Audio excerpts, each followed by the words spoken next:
किसी ने क्या खूब कहा है, जंगल में जो सीधे पेड़ होते हैं वह सबसे पहले काटे जाते हैं और जो टेढ़े मेढ़े तिरछे पेड़ होते हैं वह सदियों तक जंगल में खड़े रहते हैं। यह कहानी काल्पनिक है दोस्तों, बहुत समय पहले की बात है। किसी नगर में एक बच्चा अपने पिता के साथ जंगल में घूमने के लिए जाता है। वह बच्चा दूर से देखता है कि एक शेर एक हिरण का शिकार कर रहा था। यह देखकर उस बच्चे के मन में बहुत सारे प्रश्न उठने लगते हैं और साथ ही उसके मन में एक करुणा का भाव उत्पन्न होने लगता है। फिर वह अपने पिता से कहता है कि पिताजी, यह हिरण तो कितना कमजोर है और वह शेर तो उसे खाए जा रहा है। हमें उस हिरण को बचाना चाहिए। यह सुनकर पिता कहते हैं, लेकिन बेटा, वह शेर भी तो भूखा है। अगर तुम हिरण को बचाओगे तो तुम शेर के लिए बुरे बन जाओगे। अब इस परिस्थिति में तुम क्या कर सकते हो? अब यह बात हम सबके लिए सोचने वाली है। एक जगह जहां हम किसी की मदद करते हैं, उनका फायदा कर रहे होते हैं, और वहीं दूसरी जगह हम किसी का नुकसान कर रहे होते हैं। जैसे एक सिक्के के दो पहलू होते हैं, उसी तरह अच्छाई और बुराई के भी दो पहलू होते हैं। तो अब सवाल यह है कि अगर किसी आदमी को अच्छा काम करना है, उसे अच्छा बनना है, तो वह किस तरह का काम करे कि वह किसी को आहत न पहुंचाए, वह किसी को नुकसान न पहुंचाए।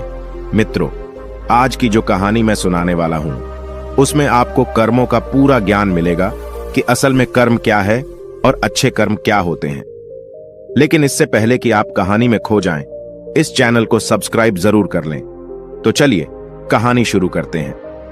यह बात उस समय की है जब गुरुकुल में शिक्षाएं दी जाती थी। मतलब गुरुकुल में बच्चे सीखने जाते थे, वहीं पर रहते थे, वहीं पर प्रकृति का आनंद लेते थे और वहीं पर अपनी शिक्षाएं ग्रहण करते थे। ऐसे ही चित्तौड़गढ़ का मोहन नाम का एक युवक गुरुकुल में शिक्षा लेने के लिए जाता है। उसके माता पिता उसे बचपन में ही गुरुकुल में भेज देते हैं। गुरुकुल में जाने के बाद बहुत सालों तक वह अपने सहपाठियों के साथ बहुत ही अच्छी से अच्छी शिक्षाएं ग्रहण करता है। उसे वहां पर जीवन के सिद्धांत सिखाया जाते थे। जीवन कैसे जीना है, कैसे रहना है, यह सभी बातें सिखाई जाती थी। उनमें से एक सिद्धांत यह सिखाया जाता है कि हमेशा भलाई का काम करो, अच्छा काम करो, सबकी मदद करो।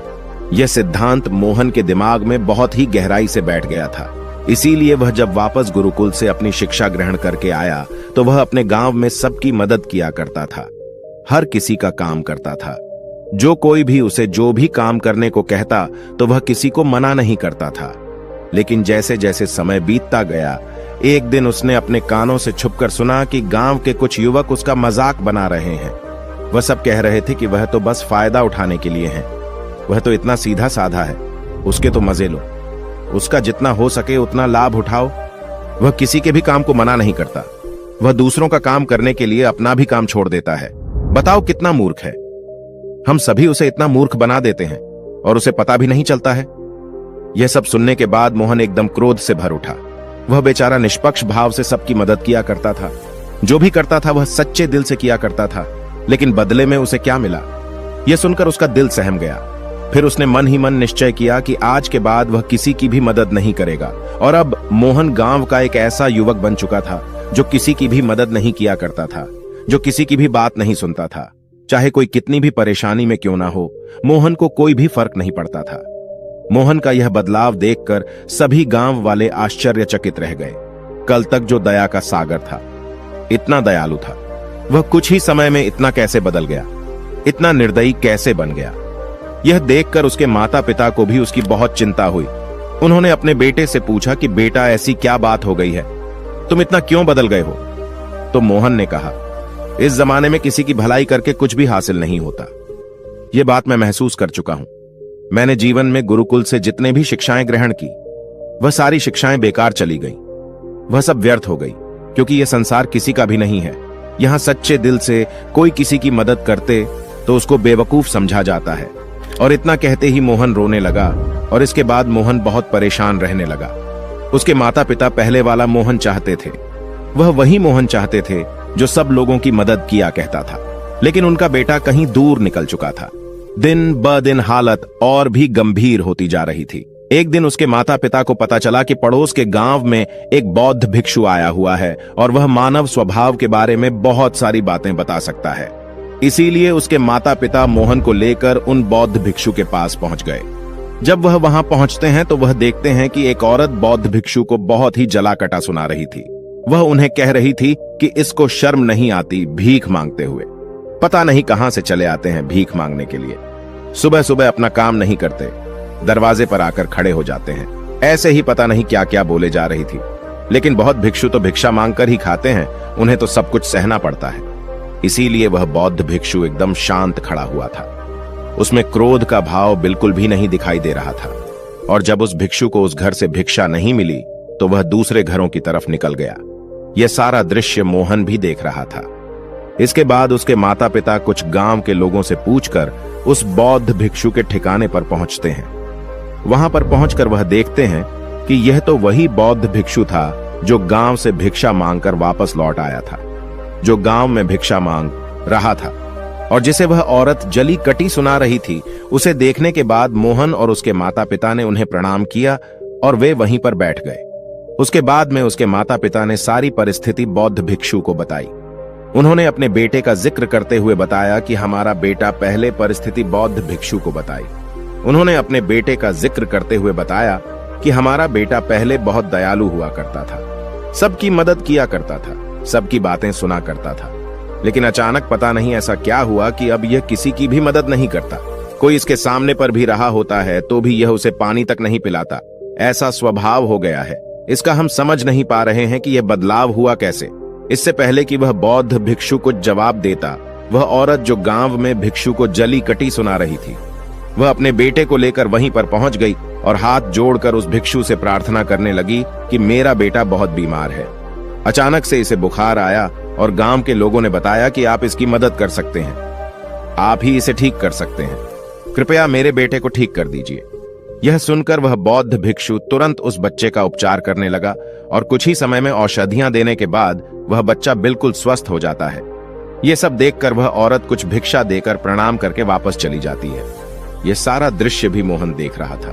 मोहन के मन में बहुत सारे सवाल उठ रहे थे और जब वह इसका कोई जवाब नहीं ढूंढ पाया तो उसने उन बहुत दिनों से पूछा, शायद आपने पहचाना नहीं, ये वही औरत थी जो आपको जली कटी सुना रही थी, जो गांव में आपको भिक्षा देने से मना कर रही थी।